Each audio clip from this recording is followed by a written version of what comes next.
آپ ویڈیو ضرور اپلوڈ کریں لیکن میرا کمپیریزن کسی عالم کے ساتھ نہ کروائیں. آپ کسی عالم کا کوئی کلپ اپلوڈ کرنا چاہتے ہیں کریں, ایبسولوٹلی کریں کہ جی اس کا یہ نظریہ ہے, میرا یہ نظریہ ہے. ایک کرنا ادھر سے یہ چلانا ادھر سے وہ چلانا اور ان علماء کا لے کے آنا, پھر میرے لیے امتحان بن جائے گا کہ میں پکڑ کے ان علماء کے خلاف کلپ بنانا شروع کر دوں. اب کئی لوگوں نے جی وہ زبیر علی زئی صاحب یہ کہتے تھے, انجینئر صاحب یہ کہتے ہیں جی, وہ جی گامدی صاحب یہ کہتے ہیں جی, انجینئر صاحب تو اس کے مقابلے پہ یہ کہتے ہیں جی, وہ جی مولانا ساق صاحب کا تو یہ نظریہ تھا, انجینئر صاحب کا یہ ہے. سر میرا جو نظریہ ہے وہ عقائد و نظریات کے ساتھ میں نے دلائل کی روشنی میں سامنے رکھ دیا ہے. اگر آپ کو پسند ہے آپ لے لیں, نہیں پسند نہ لیں, لیکن بال کی کھال نہ اتاریں. پچھلے دنوں آپ نے دیکھا ہے قادیانیوں کے حوالے سے کتنا ہنگامہ لوگوں نے کھڑا کیا ہوا تھا میرے حوالے سے کہ جی یہ قادیانیوں کے لیے نرم گوشہ رکھتا ہے. میں غامدی صاحب والی بات کروں گا کہ میں دنیا پہ بسنے والے ہر اس شخص کے لیے نرم گوشہ رکھتا ہوں جسے موت نہیں آئی. میرے پیغمبر نے مجھے یہی سکھایا کہ مرنے سے پہلے ترمذی کی حدیث ہے موت کے غرغرے سے پہلے توبہ قبول ہے. تو میں تو دائی ہوں, میں ہر اس شخص کے ساتھ نرم گوشہ رکھوں گا کہ جس کے اندر تھوڑی سی دین کی تڑپ موجود ہے. ہاں میں اس کے عقائد اور نظریات کے ساتھ ضرور نفرت کر سکتا ہوں, ایز اے ہیومن بینگ میں کسی کے ساتھ نفرت نہیں کر سکتا. آپ دیکھیں اب اس بات کے اوپر بحث کرنا کہ جی انجینئر صاحب کا قادیانیوں کے بارے میں کیا موقف ہے, وہ نرم گوشہ رکھتے ہیں. جب میں نے قادیانیوں کو کافر ڈکلیئر کر دیا, اب پیچھے کیا نرم گوشہ رہ گیا؟ آپ کہتے ہیں جی آپ اس کو کافر کہہ رہے ہیں تو آپ کہتے ہیں وہ 6 اور 7ویں گھاٹی کے درمیان ہوگا, جبکہ میرے نزدیک وہ 7ویں گھاٹی میں ہوگا. یار ایک اور بندہ آ جاتا ہے وہ کہتا ہے نہیں قادیانی میرے نزدیک جو ہے دوزخ کی پہلی گھاٹی میں ہوگا. اینڈ رزلٹ تو سیم ہے, سارے دوزخ ہی مان رہے ہیں. یہ جزیات ہے نا, یہ وہی ہے جی صحابہ کہف کے کتے کا رنگ جو ہے کالا تھا یا سرخ تھا, لڑتے رہو تو آ کے منگول تو چک کے پرے سٹن گے. بغداد کی سلطنت انہوں نے اٹھائی ہے تو اس وقت مولوی یہی بحثیں کر رہے تھے نا کہ صحابہ کہف کے کتے کا رنگ کیا تھا. منگولا نے کیا تو ہم دسنے کہڑا رنگ سی, تہاڈا بھی رنگ بھنگ پانے, تہاڈی کتاباں نو پہلے دجلے سٹ کے دجلہ نو کالا کریں گے, پھر تہاڈے خون نال دجلہ نو ریڈ کریں گے. ہن تانوں پتہ لگ جائے بھی کالا بھی رنگ کیتا جائے تے ریڈ بھی کر دیتا جائے سامو. یہی کچھ ہوا ہے نا. اس طرح کے جب ایشوز آ رہے ہوتے ہیں نا, میرے اوپر کلپ کو بناتے ہیں نا, مہربانی کیا کریں میرے اوپر, مجھے آزمائش میں نہ ڈالیں. یہ قادیانیوں کے حوالے سے بھی کچھ لوگوں نے بڑا فتنہ کھڑا کیا اور وہ ایکسپیکٹ کر رہے تھے میں اس کے اوپر بولوں گا. مجھے ضرورت نہیں میرے بھائی, میں نے اپنا موقف دے دیا. اگر آپ اس موقف کے ساتھ ایگری نہیں کرتے تو آپ کا رائٹ ہے, لیکن اس کے اوپر کسی شخص کے بارے میں یہ کہنا کہ وہ قادیانی نواز ہو گیا یا وہ شخص یہود و نصارہ کا ایجنٹ ہے, یہ بات بالکل غلط ہے. جب میں ان کو کافر سمجھتا ہوں بات ختم ہوگی. اب باقی چیزیں ثانوی ہو گئی ہیں. آپ سمجھتے ہیں نہیں وہ یہ ہیں, وہ ہم ان کو مرتد سمجھتے ہیں یا زندیق سمجھتے ہیں, تو میرے بھائی آپ کی زندگیاں حرام ہونی چاہیے. جائیں فیض آباد میں جا کے دھرنا دیں اور آئین پاکستان میں چینج کروا کے ان کو زندیق یا مرتد ڈکلیئر کریں, اور اس کے بعد جو مرتد کا حکم ہے ان کے اوپر لگائیں. جب ہم یہ بات کرتے ہیں وہ کہتے ہیں نہیں حکومت کا کام ہے, حکومت تو نہیں کر رہی, تو آپ کیا کر رہے ہیں؟ یہ آپ کے لاکھوں علماء اور ہزاروں مدارس اور ان کے ملینز آف سٹوڈنٹ, یہ ہم نے جو ہے وہ مطلب اس لیے پالے ہوئے ہیں کہ ہم ان کو روٹیاں کھلائیں گے کہ یہ مرتدین اور زندیقوں کو مارتے نہیں ہیں. تو ہم تو ان کو مرتد اور زندیق نہیں سمجھ رہے نا, اس لیے ہم پریکٹیکلی ان کے اوپر ایگزیکیوشن بھی نہیں کر رہے ہیں, ہم ان کو کافر سمجھ رہے ہیں اور دعوت حق ان کے سامنے رکھ رہے ہیں. آپ اگر یہ سمجھتے ہیں تو آئیں, دنیا اہل حق سے خالی ہو چکی ہے, کوئی ایک بندہ بھی نہیں جو سامنے آ کے اس سسٹم کو چیلنج کرے. اور کیسے کریں؟ ان کے بڑے بزرگوں نے تو ان کو غیر مسلم اقلیت مانا ہوا ہے آئین پاکستان کے اندر, انہوں نے تو نہیں اس وقت مرتد اور زندیق ان کو ڈکلیئر کروایا. اور پھر دیکھیں جناب وہ کئی دکانوں کے بعد لکھا ہوتا ہے کہ جی یہاں قادیانیوں کے ساتھ لین دین منع ہے. اس کے نیچے ایک اور جملہ بھی لکھا کریں کہ یہاں قادیانیوں سے لین دین منع ہے, البتہ چشتی رسول اللہ اور اشرف علی رسول اللہ والے بزرگوں کو ماننے والے, اس چیزوں پہ مناظرے کرنے والے اور ان کا جھوٹا دفاع کرنے والوں کے ساتھ لین دین کی اجازت ہے. یہ پورا جملہ لکھیں نا.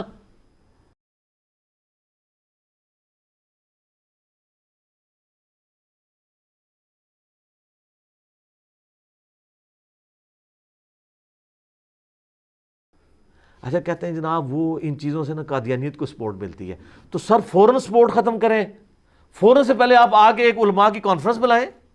ٹھیک ہے, مجھے یہاں پہ ہماری اکیڈمی میں اگلے دن طاہر اشرفی صاحب کا فون آیا کہ جی وہ پہلے یہ لوگ تو ہمیں کسی کھاتے میں نہیں مانتے تھے، نہ اس کا کوئی مدرسہ، نہ اس کے کوئی اسٹوڈنٹ، نہ اس کی کوئی مسجد، اس کی کیا اوقات ہے. تو انہوں نے یہاں رابطہ کیا جی. وہ چونکہ سوشل میڈیا کے اوپر انجینئر صاحب کی اتنی فین فالوئنگ ہے، ہم چاہتے ہیں کہ انجینئر صاحب جو ہے کوئی اتحاد امت کے لیے کام کریں، حالانکہ ہم تو پہلے کر رہے ہیں. خیر بہر عید کے موقع پہ میری ان سے 15 منٹ کی آلموسٹ فون پہ بات ہوئی. میں نے کہا سر ہم تو یہی کام کر رہے ہیں. تو کہتے ہیں نہیں میں نے وہ آپ کے اوپر FIR والا، میں نے نہیں ان کو کہا کہ آپ نے کلپ کیوں بنایا تھا، میں نے ان کو اس کے اوپر نہیں، یعنی ایک چیز پہ شرمندہ کرنے والی بات نہیں. میں نے کہا آپ نے میری ویڈیوز دیکھی؟ کہتے نہیں میں نے اب دیکھنی شروع کی ہیں، تو مطلب مجھے اندازہ ہوا ہے کہ آپ بھی اس مشن کو لے کے چل رہے ہیں، تو ہم اس کو آرگنائز طریقے سے علماء کی کانفرنس بلاتے ہیں. میں نے کہا جی بلائیں، بیٹھ جائیں گے. اگر آپ لوگوں نے صلح حدیبیہ کرنی ہے، میں ایز اے پاور تسلیم کر لیا ہے، ورنہ ابھی تک تو آپ کہتے تھے آپ کی تو کوئی اوقات ہی نہیں ہے. تو صلح حدیبیہ ہی ہو رہی ہے نا، ٹھیک ہے نا، وہ ایکسیپٹ کر لیا. صلح حدیبیہ کے بعد فتح مکہ ہونی ہے انشاءاللہ تعالیٰ، یہ ذہن میں رکھیے گا. اور اس کے بعد قادسیہ اور یرموک بھی ہونی ہے، یہ بھی آپ نے ذہن میں رکھنا ہے. تو ٹھیک ہے، ہم تیار ہیں بیٹھنے کے لیے، کریں، لیکن ہمیں سنگل آؤٹ نہ کریں. طارق جمیل صاحب بھی بیٹھیں، الیاس قادری صاحب بیٹھیں، طارق قادری صاحب بیٹھیں، غامدی صاحب بیٹھیں، امین شہیدی صاحب بیٹھیں، ٹھیک ہے جی، یہ سارے بڑے بڑے ہر فرقے کے علماء بیٹھیں. ہم بھی بیچ میں بیٹھ جائیں گے، ٹھیک ہے، جو ہمارے ذمہ جو خدمت لگائیں گے ہم پوری کریں گے. تو ہم آپ سے پھر بھی وہاں پہ بھی یہی ڈیمانڈ کریں گے کہ اپنی کتابوں سے یہ کلمے نکالیں. یہ کہتے ہیں نا قادیانیوں کو سپورٹ مل رہی ہے، یار میری وجہ سے نہیں سپورٹ مل رہی، سپورٹ مل رہی ہے آپ کے چھاپنے کی وجہ سے اور آپ کی ان کے دفاع کرنے کی وجہ سے. اور اگر کہتے ہیں نہیں نہیں وہ اصل میں نہ آپ نے آزمائش میں ڈال دی ہے، نہ ہم بزرگوں کو بچا سکتے ہیں، نہ نکال سکتے ہیں، تو یہ آپ کو عبارتیں نکالنی نہیں چاہیے تھی. تو یار یہ عبارتیں میں نے تو نہیں نکالی ہیں. بریلوی کا بچہ جب دودھ پی رہا ہوتا ہے نا، اس کی ماں اس کو ساتھ یہ بھی سکھا رہی ہوتی ہے کہ اشرف علی تھانوی نے اشرف علی رسول اللہ پڑھوایا تھا. ہاں یہ بات ہے کہ بھی دیوبندیوں کی مائیں نہیں اپنے بچوں کو چشتی رسول اللہ سکھاتی تھی، وہ ہماری وجہ سے ہوا ہے. لیکن آدھا کام تو پہلے سے تھا. میرے آنے سے دنیا میں اعلیٰ حضرت کے نامکمل مشن کی تکمیل ہو گئی ہے. انہوں نے ایک سائڈ کی باتیں اسام الرحمین میں رکھی تھی اور جواب میں المہند علی المفند آئی تھی. اب المہندس یعنی انجینئر علی المفندین، اتنے سارے وہ سٹھیاؤں کے اوپر، کیونکہ المفند وہ خود ہی انہوں نے یوز کیا نا. تو میں نے مطلب کوئی اس میں نہیں، وہ کہتے ہیں جناب آ کے جی سپورٹ کر دیا، اور سپورٹ وہ یہ کہہ رہے ہوتے ہیں سپورٹ فوراً کھینچ لیں. آپ سارے علماء اکٹھے ہوں، جس طرح آپ لوگ رمضان نشریات میں افطاریاں کرنے کے لیے اور الیکشنوں کے اندر سیٹیں جیتنے کے لیے اکٹھے ہوتے ہیں، فوراً میٹنگ کال کریں، مجھے بھی بلا لیں اور کہ ہاں جی انجینئر صاحب بیٹھو، اور یہ ہم مشترکہ اعلامیہ جاری کر رہے ہیں کہ چشتی رسول اللہ چھاپنے والے، اس کا سپورٹ کرنے والے، اس کے لکھنے والے، اس کا دفاع کرنے والے سب کے سب گستاخ ہیں اور یہ بدترین لوگ ہیں، ہم ان سے اعلان برات کرتے ہیں. تو میں اس کلپ کو ریکارڈ کروں گا، چشتی رسول اللہ کلپ ڈیلیٹ کر دوں گا، اپنے والا آپ والا چڑھا دوں گا. کتنا آسان ہے. اشرف علی رسول اللہ کے اوپر بھی یہی کریں جو بریلوی 100 سال سے کروڑوں بریلوی چیخ رہے ہیں کہ یہ گستاخانہ ہے. الامداد رسالہ، مزے کی بات ہے یہ رسالہ چھاپ بھی بریلوی رہے ہیں، آپ کو پتہ ہے، اس لیے کہ یہ کتاب نہیں تھی، یہ ماہانہ میگزین تھا. ماہانہ میگزین تو ایک ہی دفعہ وہ 1326 ہجری کے اندر چھپ گیا، بار بار تو نہیں چھپتا نا، وہ تو ماہانہ نکلتا ہے نا. اگر آپ کہیں کہ جی 8 سے 100 سال پہلے کوئی اخبار چھپی تھی تو وہ اخبار روزانہ تو نہیں 100 سال تک چھپتی رہے گی. وہ ایک بار رسالہ چھپا ختم ہو گیا، تو وہ ختم ہوتا تھا تو بریلویت وہ انہوں نے کیا کیا، انہوں نے وہ رسالہ چھاپنا شروع کر دیا. ابھی بھی آپ کو جتنے ورژن ملیں گے بریلوی چھاپ رہے ہیں، ورنہ وہ تو منتھلی تھا، یہ کتاب نہیں تھی اشرف علی تھانوی کی. جس طرح حفظ الایمان کے اندر اس نے گستاخانہ عبارتیں لکھی ہیں تو وہ عبارت ہے نا، یہ ایک رسالہ تھا، وہ ایک ہی اس مہینے میں سفر کے مہینے میں چھپا ختم ہو گیا. انہیں کہا نہیں ایسی دوبارہ چھاپاں گے. تو مجھے بتائیں یہ بار بار جو چھاپ رہے ہیں گستاخانہ چیزوں کو، تو یہ کیا کہیں گے؟ کہیں گے نہیں جی وہ نقل کفر نہ باشد، ہم اس لیے نہیں چھاپ رہے کہ ہم گستاخی کر رہے ہیں، ہم یہ بتانا چاہ رہے ہیں انہوں نے گستاخی کی ہے.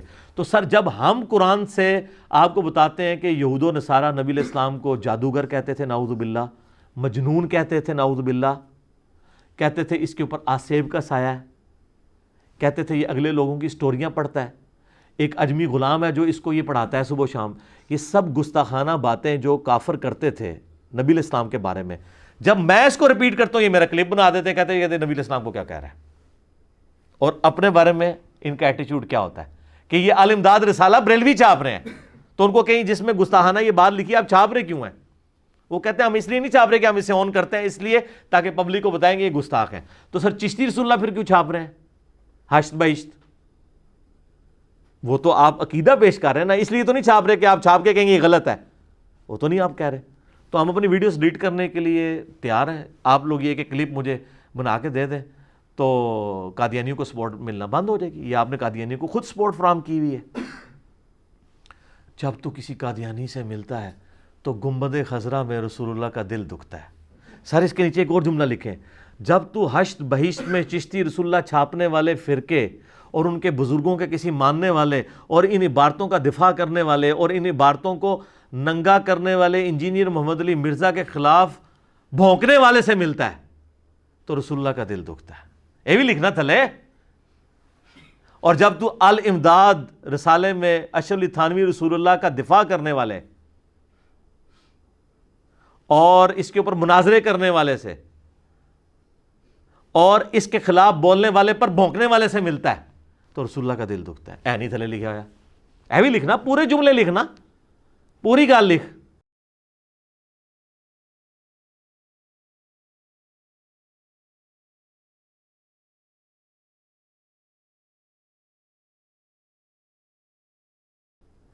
تو اچھا بڑا آسان تھا یار, آپ لوگ یہ 2 جملوں سے ہی دستبردار ہونا تھا نا, ہو جاتے. کہتے ہیں نہیں ادھر نہ آئے. سر ادھر کیوں نہ آئے, اسی کی وجہ سے تو وہ ادھر ہیں. آپ اگر ادھر سے ہٹے ہوتے ان کو ہٹانا ہمارا کام تھا. اور اللہ کے فضل سے ہماری اس پلیٹ فارم کی دعوت سے کئی قادیانیوں نے اسلام قبول کیا, اور وہ صرف اس وجہ سے کیا چونکہ میں نے چندے نہیں اکٹھے کرنے ہوتے کہ ایک قادیانی کو مسلمان کر کے پہلے بریلویوں کے پاس وہ جاتا ہے, وہاں مسلمان ہوتا ہے, پھر وہی کچھ عرصے بعد دیوبندیوں کے پاس جا کے مسلمان ہو رہا ہوتا ہے تاکہ ادھر کا چندہ ادھر سے ڈیوائیڈ کرے, ادھر کا ادھر سے سارا ہوتا ہے. یہ کام ہم نے کرنا نہیں ہوتا, ورنہ میں لا کے یہاں ویڈیو بنانی شروع کر دوں. ان کو یہی چیز اٹریکٹ کی ہے کہ جو ہمیں جھوٹے سہارے تصوف کی عبارتوں کے اوپر دیے ہوئے تھے, کوئی بندہ تو آیا جس نے صوفیاء کو بھی اور غلام احمد قادیانی دجال کو بھی دونوں کے غلط نظریات کو غلط کہا ہے.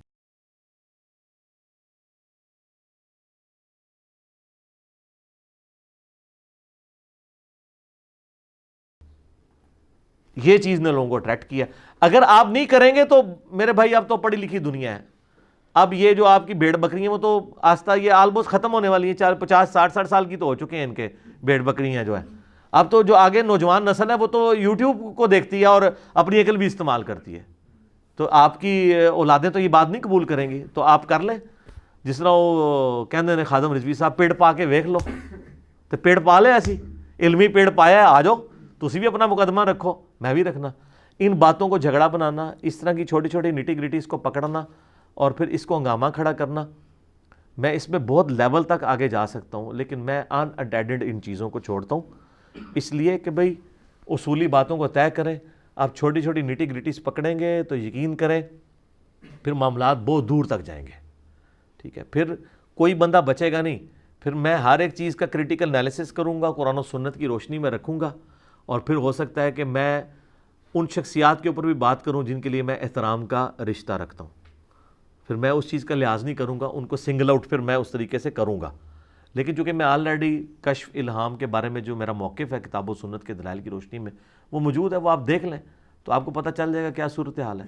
تو باقی جن کا زیادہ عشق رسول تڑپتا ہے نا تو وہ آئیں, تو اگر زندیق یا مرتد کا حکم لگاتے ہیں تو اسے ایگزیکیوٹ کریں, اور اگر کہتے ہیں ہمارے ہاتھ میں سلطہ نہیں ہے, حکومت نہیں ہے, ہم ایگزیکیوٹ نہیں کر سکتے, تو آئیں دھرنا دیں اور گورنمنٹ سے یہ چینج کروائیں, شکت میں اس میں تبدیلی کروائیں.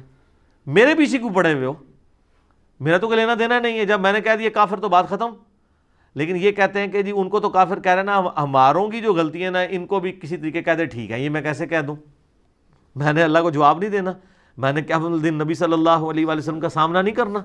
مجھے تو اپنی قبر و آخرت کی فکر ہے, آپ لوگوں کو تو نہیں ہے.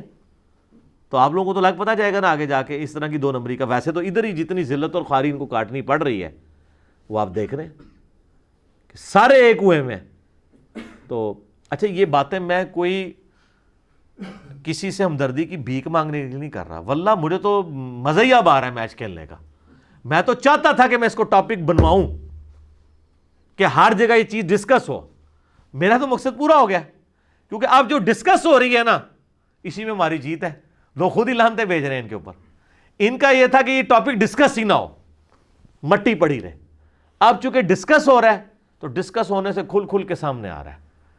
اب جب میں نے یہ چیز ہائی لائٹ کر دی ہے کہ حسام الارمین کے اندر اعلیٰ حضرت نے 1905 میں علماء دیوبند پہ کفر کا فتویٰ لگا کے انہوں نے رشید احمد گنگوئی اور اشرف علی تھانوی کو قادیانیوں کا دم چلا کا ہے.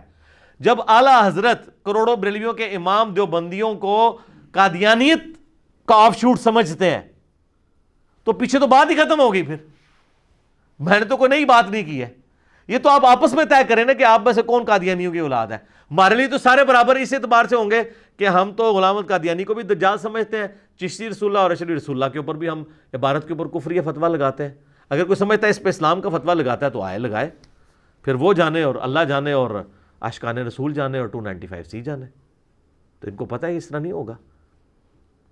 تو ہم نے پوری کوشش کی ہے کہ پازیٹیولی چیزوں کو لے کے چلیں, جزیات کے اندر نہ پڑا کریں, اصولی بات لیا کریں اور ایسا اصول کھڑا کیا کریں جس کے اوپر آپ کھڑے رہ سکیں. جذبات کے اوپر اگر جائیں گے تو میرے جذبات بہت کچھ کہتے ہیں, میں نہیں کرتا وہ, اس لیے کہ میں اسے علمی طور پہ جسٹیفائی نہیں کر سکتا. آپ دیکھ لیں ایک زمانہ تھا سنیوں کو پٹی پڑھائی گئی تھی کہ جی شیعہ کیا ہیں, وہ کہتے ہیں یہ کافر ہیں. کیوں؟ صحابہ کو گالیاں نکالتے ہیں.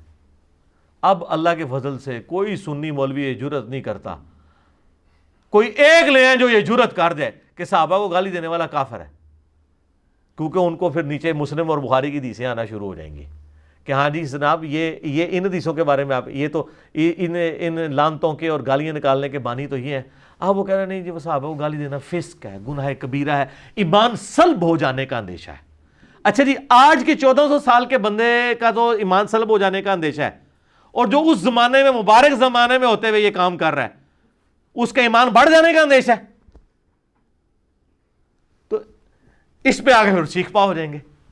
ٹھیک ہے, تو اسی لیے ڈسکشن کو علمی نہیں رہنے دینا چاہتے, یہ اس کو نہ اس میں دھاندلی کرنے کی کوشش کرتے. ٹھیک ہے کریں جناب, پیڑ پایا جی ساڈا بھی علمی پیڑ پہ ہے, ویکھو پھر کہ رزلٹ نکلتا ہے. تو انو اللہ نے تھوڑی زندگی دکھاتا ہے. کتنے بابے ملے ہیں مجھے, کئی بھائی ملتے ہیں جی ساڈے ابا جی انج کہندے نے جناب چولی چک کے, یعنی میری نسل برباد کرتی تھی. میں کہا بالکل جی ابو جہل دی یاد تازہ ہوندی تواڈے ابا جی نوں ویکھ کے نا. ابو جہل بھی یہی کہندا سی کہ اے محمد صلی اللہ علیہ وآلہ وسلم کے بارے میں, اور وہ سورہ انفال میں آیا نا کہ اللہ آسمان سے پتھر کیوں نہیں برستے اگر یہ نبی سچا ہے اور ہم اس کی پیروی نہیں کر رہے. نعوذ باللہ اس کو ہلاک کر جس نے باپ کو بیٹے سے, بیٹے کو باپ سے جدا کیا. تو سر اے تواڈے والدین دی جڑی جھولیاں اٹھدیاں نے نا, تے اللہ بخشے تواڈے انہاں دے بزرگاں دے جڑے وڈے بزرگ نے ابو جہل صاحب, انہاں دی یاد تازہ ہوندی ہے جی, تے وڈے بزرگاں دی یاد تازہ ہوندی ہے. تو ٹھیک ہے اٹھائیں, یہ علم کی دنیا انشاءاللہ تعالیٰ اس میں سچائی کی جیت ہوگی. ٹھیک ہو گیا. اللہ تعالیٰ سے دعا ہے جو حق بات میں نے کہی اللہ تعالیٰ ہمارے دلوں میں راسخ فرمائے, اور جذبات میں اگر میرے منہ سے کوئی غلط بات نکل گئی تو اللہ تعالیٰ ہمارے دلوں سے ہی معاف کر دے. ہمیں کتاب و سنت کی تعلیمات پر عمل کر کے دوسرے بھائیوں تک پہنچانے کی توفیق عطا فرمائے. سبحانک اللہم و بحمدک اشہد ان لا الہ الا انت استغفرک و اتوب الیک وما علینا الا البلاغ المبین. جزاکم اللہ خیرا.